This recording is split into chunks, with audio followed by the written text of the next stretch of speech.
बिस्मिल्लाहिर्रहमानिर्रहीम। हज़रात उलमाए किराम से नसीहत, अल्लाह आप लोगों को इज़्ज़त अता फ़रमाए, बरकत अता फ़रमाए। अल्लाह हमसे आपसे दिन की खिदमत ले ले। तो उनको एक नसीहत ये है, दो नसीहतें करनी है कि अपनी तालीम के साथ साथ आप ये मैट्रिक, FA, BA, AA ये ज़रूर करें।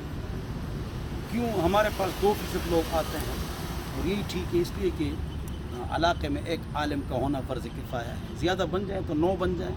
वमा कान मुमिनुन लियनफ़िरू काफ़ा, तो फ़िरक़ा से त्वाइफ़ आ जाए। त्वाइफ़ा का इतलाक़ 1 और 9 पर होता है। बहरहाल तो एक तो ये दुनियावी तालीम इसलिए सीखें कि हमने दावत का काम करना है। मतलब इसका ये कि स्कूल, कॉलेज, यूनिवर्सिटी में एक पीरियड पढ़ाया करें, इसलिए कि वहाँ पर 94% लोग होते हैं, बल्कि 97% लोग होते हैं। तो फिर एथियस्ट, सेकुलर, फासिक, फाजिरों के आप उन बच्चों को हवाला कर रहे हैं। तो हमारी नीयत ये अव्वल असली, बाकी तनख्वाह भी मिलेगी तो फिर मस्जिद के कम तनख्वाह की ज़रूरत ही नहीं होती, आपका काम चलेगा।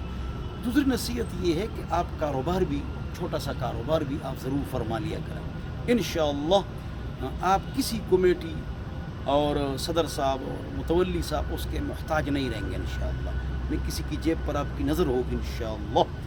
और अगली बात ये कि उलमा फारिग हो जाते हैं तो उनको चाहिए कि अगर अब भी उनको इबारत नहीं आती, सर्फ नहव के दौरे कर लें और इसको मजबूत कर लें। तदरीस के साथ इंशाअल्लाह आपका सिस्टम चलता रहेगा। मेरे भी 7 मदारिस हैं और दौरे तक 3 हैं। बोर्ड में हमारी 12 पोजीशन आई हैं। तो इंशाअल्लाह मेहनत करेंगे तो वक्त को आप हज़रात कीमती बनाएं और वक्त को ज़ाया न फरमाएँ।